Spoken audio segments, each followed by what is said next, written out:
Hey guys, welcome back to my channel. Hope you're all doing amazing today. In this video, we're diving into the latest updates about Kelly Ripa and Mark Consuelos. You don't want to miss this. So make sure to stay tuned till the end, and don't forget to hit that subscribe button. The studio lights glowed their familiar warm gold, but on this particular morning, there was something different, something unspoken hanging thick in the air. Mark Consuelos stood backstage, hands clasped, head bowed, breathing slowly through a tightness in his chest. It wasn't the audience, it wasn't the cameras, it wasn't the routine. It was the weight of something heavier, quieter, and far more personal. Kelly Ripa stood only a few feet away, going over cue cards, though her eyes drifted to him every few seconds. She knew because she had been there every step of the past few months. Through the doctor visits, the nights of silent worry, the moments where Mark tried to be his usual charismatic self, while fighting the discomfort he never wanted the world to see. But today wasn't about hiding. Today was the day he would finally speak. It had started subtly, a fatigue Mark couldn't quite shake, a heaviness in his limbs, a strange buzzing behind his ribs. At first, he chalked it up to the long hours, the constant travel, the relentless energy required to be on every single day. Kelly had watched the changes quietly, at first with curiosity, then concern. "Maybe you should slow down," she told him. Mark had smiled, one of those charming, stubborn smiles she knew all too well. "I'm fine, just tired." But tiredness didn't explain the dizziness, or the tremors, or the sudden moments when he'd grip the edge of the counter just to steady himself. One evening, after he nearly collapsed in the hallway of their apartment, Kelly insisted, no, demanded, they go to the doctor. That visit became another, and another, and soon, their world was filled with medical terms, specialist appointments, and scans that glowed with answers neither of them had wanted. And yet, Mark kept going. He hosted. He acted. He smiled. He made jokes. He pretended. But today was different. Today he wasn't pretending anything. The director called for places. The audience applauded. The opening music swelled. Kelly stepped onto the stage first, her smile bright but her heart pounding. Mark followed with a steady but fragile composure. They took their seats, and for a moment, everything looked just like any other episode of Live. But the audience sensed it, the quiet seriousness, the stillness between the hosts who were usually a whirlwind of laughter and playful teasing. Kelly cleared her throat. "We're starting today's show a little differently." Mark inhaled deeply, fingers tightening around the mud he wasn't drinking from. Kelly placed her hand over his. "We want to talk about something important." The studio fell silent. Mark swallowed hard. When he lifted his eyes to the camera, they were glossy, not with fear, but with a vulnerability he could no longer mask. For the past few months, he began softly, "I've been dealing with a health issue that I haven't talked about publicly."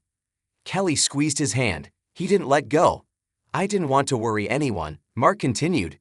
"I didn't want to admit it to myself, really. But the truth is, I haven't been okay." A murmur rippled through the audience. Kelly blinked back, the emotion threatening to spill over. She had seen him fight so hard, too hard. She had watched him force a smile even when he struggled to stand for long periods. To see him finally speak this truth felt like relief and heartbreak wrapped together. "What matters most," Kelly said, her voice wavering, "is that we're dealing with it together, as a family." Mark nodded slowly, his throat tightened. He tried to speak, but instead, a single tear slid down his cheek. The audience gasped in quiet empathy. Kelly reached up and wiped it gently. "It's okay," she whispered. For a moment, Mark looked away from the camera and just stared at her, his partner of decades, the woman who had held him in his strongest moments and his weakest ones. The love between them, usually expressed through quick banter and inside jokes, now radiated in the rawest, most human form. "I'm scared," Mark said finally. "But I'm trying to stay positive, and having you with me, it helps." Kelly exhaled shakily, overwhelmed by the tenderness of his honesty. "We're going to get through this, no matter what." When the show cut to commercial, Mark leaned forward, elbows on his knees, eyes shut. The adrenaline had drained, leaving him shaking slightly. Kelly knelt in front of him. "You did it," she whispered. "You told the truth. You don't have to carry the secret anymore." Mark opened his eyes. "I didn't want to make it real." "It was already real," she said gently. Talking about it just means you don't have to suffer in silence. He cupped her face in both hands. You're stronger than I am. Kelly laughed softly. No, we're strong in different ways. The crew pretended not to watch, but the room swelled with quiet respect. Everyone could feel the shift, a moment when the polished veneer of celebrity had cracked open to reveal something deeply human. They finished the show with lighter topics, laughs here, smiles there, but the energy remained subdued, sacred somehow. When filming wrapped, the audience rose to their feet, applauding not for entertainment, but for courage. Backstage, Kelly waited until they were alone before wrapping her arms around him. You scared me, she admitted into his shoulder. These last few months have been so hard, watching you struggle and not being able to fix it. Mark held her tightly. I'm sorry. Don't apologize, she said firmly. Just let me be here with you. That's all I want. He nodded, emotion swelling again. I didn't want you to worry. Kelly stepped back and looked at him squarely. Mark, worry comes with love. You don't get to protect me from it. They stared at each other for a long moment, two people standing at the edge of uncertainty, clinging to the one constant they had always known, each other. The ride home was quiet but comfortable. New York passed by in a blur of lights and noise, but inside the car, everything felt slow and suspended.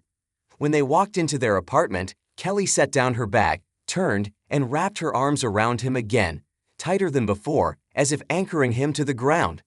What are you thinking? She asked softly. Mark rested his chin on her head. I'm thinking. I'm tired of pretending. Today felt like the first step towards something better. Kelly nodded against his chest. It was. He kissed the top of her head. I love you. I love you more, she murmured. And I'm not going anywhere. That evening, they sat on the couch with blankets and tea, the soft glow of a lamp illuminating their intertwined hands. The city hummed beyond the windows, but their world had narrowed to the quiet strength between them. Mark leaned his head back, exhaling. You know what I realized today? What? That I'm allowed to be vulnerable, that I don't have to be the strong one all the time. Kelly smiled softly. Welcome to the club. He laughed, the sound warm and familiar. For the first time in months, the heaviness in his chest eased, not from medicine or rest, but from truth. Thank you, he said. For what? She asked. For holding me up when I couldn't hold myself. Kelly lifted his hand and kissed it. That's what we do. That's what love does. As the night deepened, so did their conversation. Fears shared in whispers, hopes laid bare, promises reaffirmed. And though the challenges ahead remained uncertain, something had shifted. The silence was gone. The secret was gone. The burden was shared now, halved, softened, carried together. And for the first time in a long time, Mark felt something stronger than fear. He felt hope. Not because the road ahead would be easy, but because he wouldn't be walking it alone. He would walk it with Kelly, his partner, his anchor, his heart. And that, he realized, was enough.